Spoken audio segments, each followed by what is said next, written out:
We are going to begin this hour in Surfside, Florida again, where 12 people are now confirmed dead following last week's devastating building collapse. Search and rescue efforts are now in their 7th day, with 149 people still missing. The crews on the ground moving the heavy rubble are looking for possible survivors, and it is agonizing work.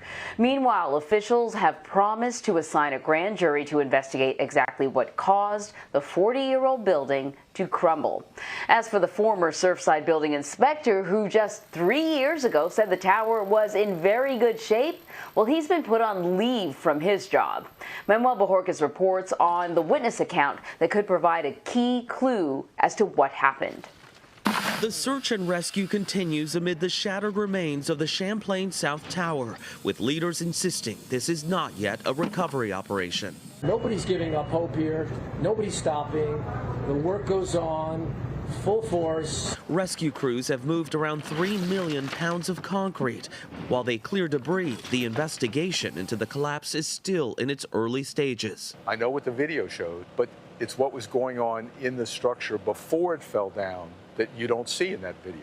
Alan Kilzheimer is a structural engineer hired by the town of Surfside to find out what went wrong. He has decades of experience investigating disasters like the 9/11 terrorist attack on the Pentagon. And he's looking at everything, from witness interviews to reports of cracked concrete under the building. How much weight should be put on those findings? I wouldn't put any weight on them at this point in time. It could have been a number of things that alone wouldn't have caused the problem, but together with the trigger caused the problem. One witness account in particular caught his attention, the testimony of a lobby attendant who heard something the night of the collapse. He heard a muffled boom, and then X number of seconds later, a much bigger boom, and then Y seconds after that, a much bigger boom. So there were 3 booms. I think I understand the second one. I think I understand the third one. I don't understand the first one. This is a puzzle. And we have to figure out how to put all the pieces together.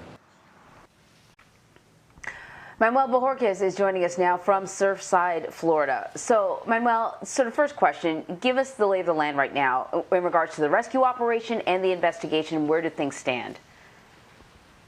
Well, first things first, rescue crews are concerned about a section of debris that they feel may be propping up that part of the building right there, which is still standing but in danger of collapse. That just gives you an idea of the additional danger they're facing as they are in there trying to reach any possible survivors.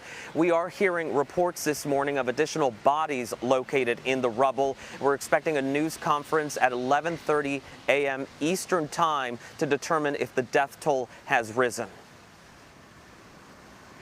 So the structural engineer that you spoke to in your story said he was really interested in what that person in the lobby had to say about hearing 3 booms, and that he had a good idea. He understood the second and the third boom, but the first boom is what he was really sort of interested in, I presume. Whatever started the domino effect that occurred that led to this building falling down. But in regards to the second and the third boom, what did he say about what they might have been? Well, here's the impression I got from him, that the third boom could have very well been the main collapse that you see in the video. The second boom may have been what some witnesses have described as the pool deck area possibly giving way first. The first one, he says, may be the trigger event. And not at this point alleging that there was something criminal here, but alleging or trying to figure out, actually, could it have been a car hitting a post, he said? Could it have been a water main burst? It could be so many different things, but that's what they will try to determine here right now. But those eyewitness accounts of what happened here are going to be so important from people who may have been in the area, people who have been calling relatives maybe when they heard the first booms. You know, that's all information that they're working with right now, on top of trying to get in there to really just look at things physically. But they will not be able to get into some of those really deep areas because right now the focus remains on the search and rescue mission. So investigators are really looking from afar. The one thing that they are doing right now is just trying to make sure how they can shore up that part of the building that is still standing so it's not a danger to anybody else. So grand juries typically decide whether or not there's probable cause to criminally indict someone. What exactly is the state attorney going to ask this grand jury to do? At this point, the word that was used was examine. So it's still unclear exactly what the grand jury will be tasked with doing. Of course, people think of a grand jury and potential charges, and everyone here is looking to see what went wrong and who knew what when. But I should also point out to you that the inspector, the structural engineer that we spoke with, that you heard from in our story, said that none of the documents he has seen so far would seem to indicate to anybody that the building was in danger of collapse. So that's a point to be taken here as well. We know that President Biden and the First Lady are planning to visit Surfside tomorrow. What do we know about the plans for their trip? Well, likely they will visit the collapse site to oversee what is going on there, but I think that the real key part of their visit will be to meet with some of the family members of those who have been killed and of those who are still missing.